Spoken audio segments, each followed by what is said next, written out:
what they do. We're going to keep these humans as slaves, and when we get tired of them, we're going to hang them and eat them.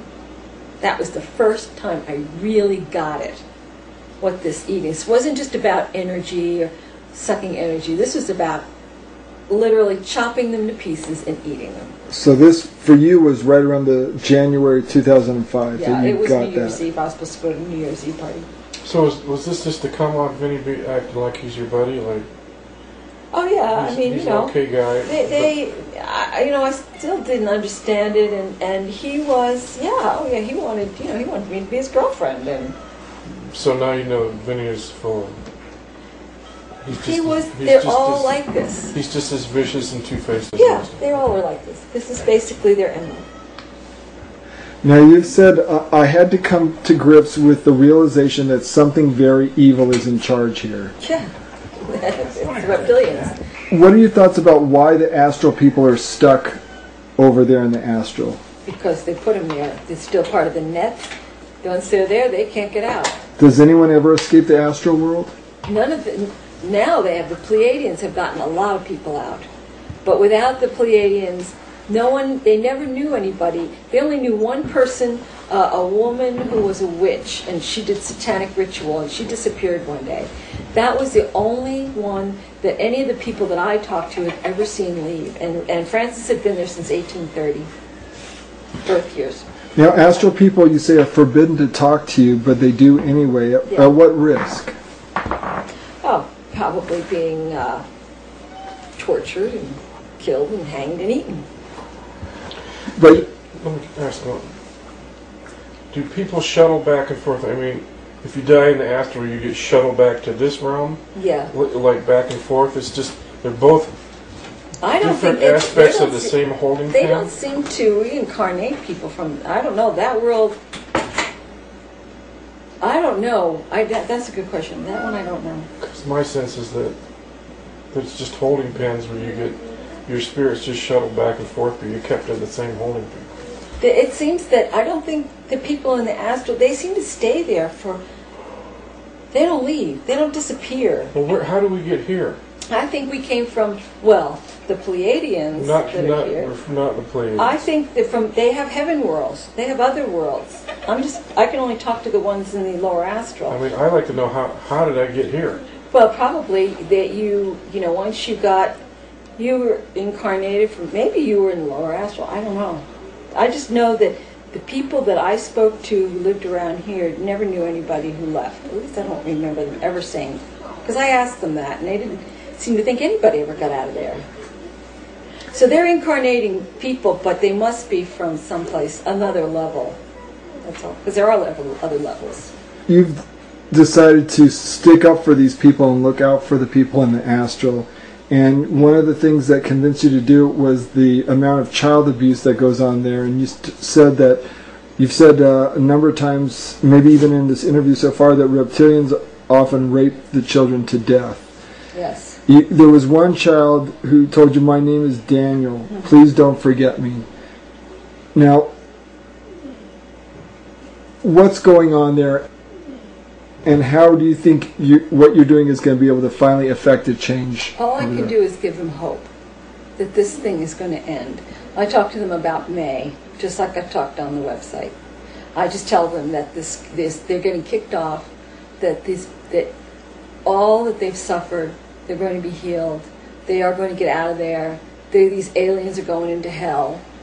I mean, all I can do is give them hope. I can't rescue them, but I can at least let them know that this isn't their fate for eternity. That's all I can do. You've also said, when Jesus shows up to help the astral children, I'll have more respect for him.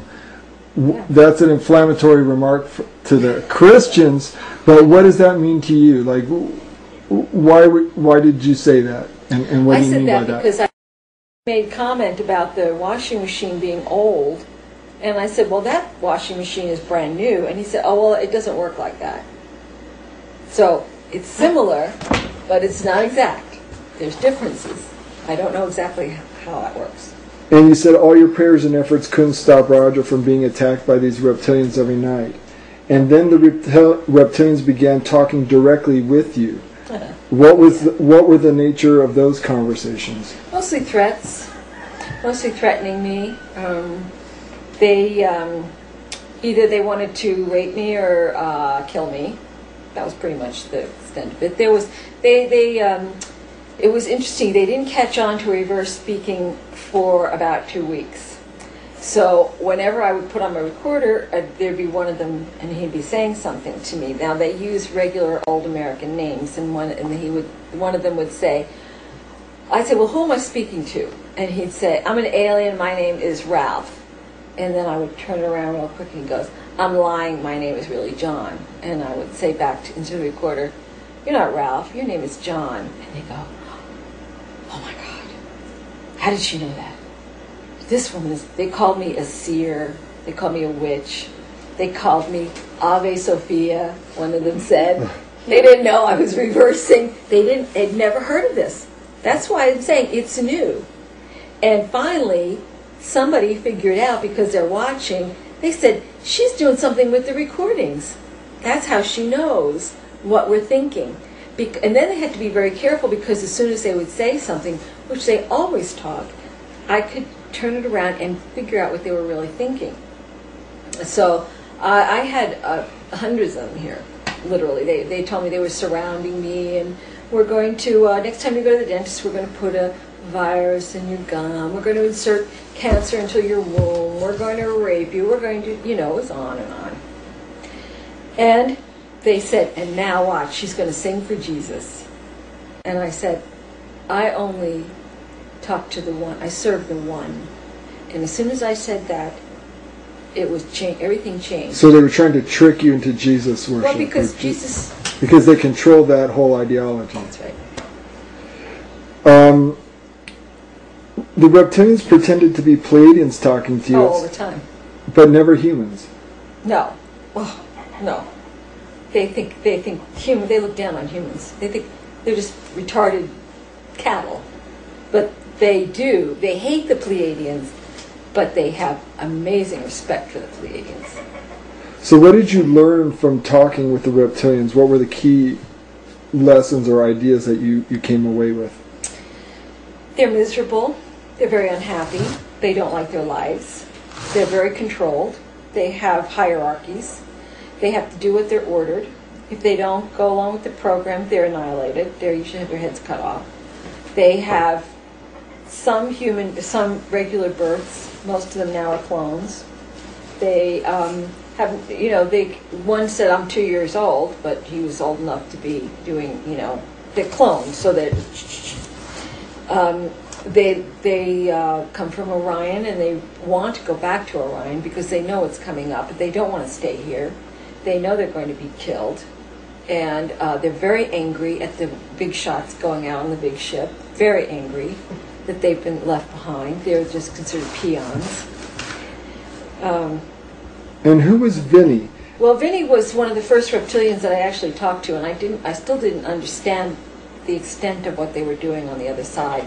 And he would talk to me, and I was just kind of excited about being able to talk to extraterrestrials. I thought, wow, he did this UFO show. We always want to talk to an alien. And he was fairly young. His father was general. He did have a natural birth. He was in the military, and that in their side. He was the one who told me that there was going to be an invasion, and that the new ones coming were very vicious. He could actually be fairly amenable. I mean, he said to me, when this war is over, I'll stand by your side. We'll stand side by side. And I didn't even know what war he was talking about at the time. I was really not tuned in. And then at one point, on New Year's Eve, the Pleiadians came through and said, the transport has been hijacked. An alien. And he's got all the people. And I was like, and it was Vinny. And he was saying, well, we told them that, the Pleiadians were that we were Pleiadians. We convinced them. And they trusted you. And see, this is what happens when they trust you. And he said, we're going to keep this ship now. This was the first time I got what they do. We're going